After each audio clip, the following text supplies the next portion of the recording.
Trevor, Yeah. maybe you want to sit in the passenger seat. I don't know. You got a comfy lap. Hey everyone, my name is Octopus Joey. Welcome back to my Drake and Josh review series. In the last episode, we looked at the pilot, which had some flaws, but was still enjoyable. But the series hasn't really started yet. The purpose of a pilot is to show a TV show's potential, and the purpose of every episode from here on out is to live up to that potential. So is Dune Buggy the first good episode of the show? We'll just have to see. This episode is available for streaming on Paramount Plus, but it's not available on other streaming services. And before Paramount Plus was launched, it wasn't available on any streaming service. My guess is that Nickelodeon didn't really put much effort into getting the streaming rights for certain episodes until after Paramount Plus was launched, because most of Season 1 still isn't available on Hulu. Plus, the biggest selling point for Paramount Plus is Nickelodeon nostalgia, so it kind of makes sense to me. But the important thing is, this episode is available for streaming now, so I would recommend watching it before you watch this video. We see that Drake can do pretty much whatever he wants and get away with it. Meanwhile, Josh is frustrated that he can't get away with anything. Josh, get your feet off the coffee table.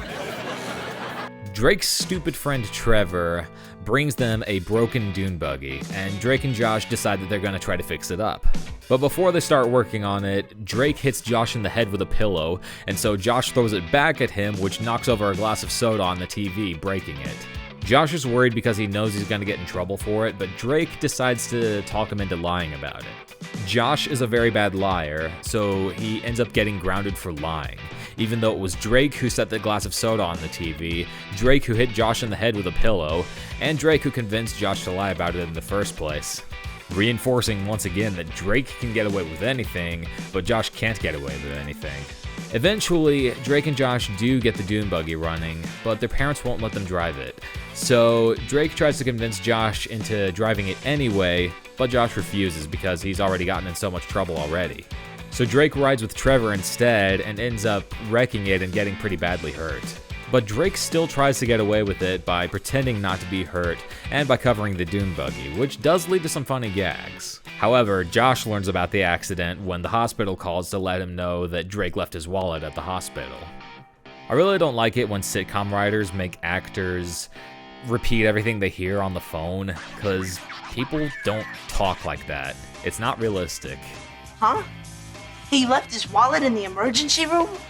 And now it's worse because I'm repeating everything you say into the microphone. Anyway, after Josh learns what Drake did, he decides to put his act to the test by having his dad perform wrestling moves on him.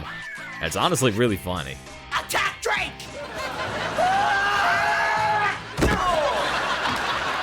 Drake decides to talk with Josh in private about it, but Josh is still really upset about Drake getting him in trouble earlier, and he's still very frustrated about Drake never getting in trouble for anything. After Josh calls him out on everything, Drake finally confesses to his parents about the dune buggy accident.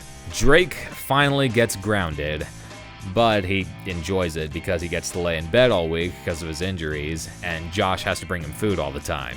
I really don't understand why TV writers think it's funny to punish the good guy in the end. Way too many TV writers do it, it's never funny, and it's usually kind of frustrating. But I'm not going to act like it ruins the entire episode. The plot is decent, if not fairly typical for a sitcom. In terms of storytelling, though, I don't think Drake and Josh has really found its identity yet.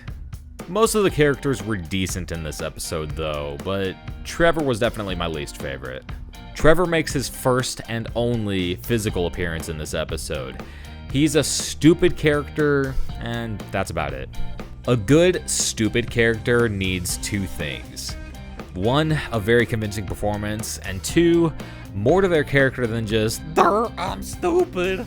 For example, Patrick Star is SpongeBob's very loyal best friend who gives advice with the best intentions, even if the advice really isn't that good.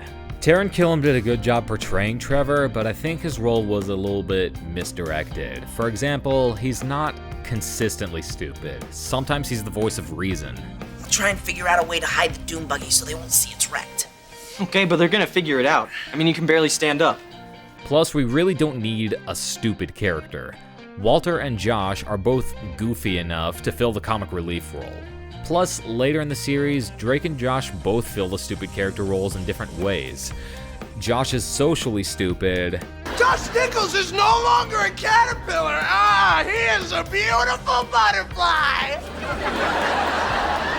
And Drake is academically stupid. Can't. Says here they're only available in South America. South America! We don't need another stupid character.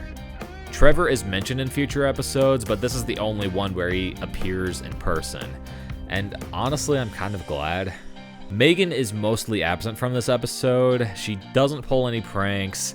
She just appears in a couple scenes and has one spoken line. I'm telling Mom you drank out of the carton. Audrey plays a much bigger role than she did in the pilot. She's a very loving, very supportive mother, very firm but fair. She is not afraid to ground Josh for lying, which sets the plot in motion. And she's not afraid to ground Drake at the end, which would have been really satisfying if not for the ending. Walter is very good in this episode too. He's really goofy, but really genuine. One of the funniest moments in this episode is when he's pleasantly surprised that he thinks he hurt Drake. You hurt him wrestling. I did? We see even more back and forth between Drake and Josh than we did in the pilot because this episode has a much more streamlined storyline. And just like in the pilot, they work off each other amazingly. Josh accidentally hurting Drake because he's unaware of his condition is pretty funny, and him intentionally hurting him to get revenge is even funnier.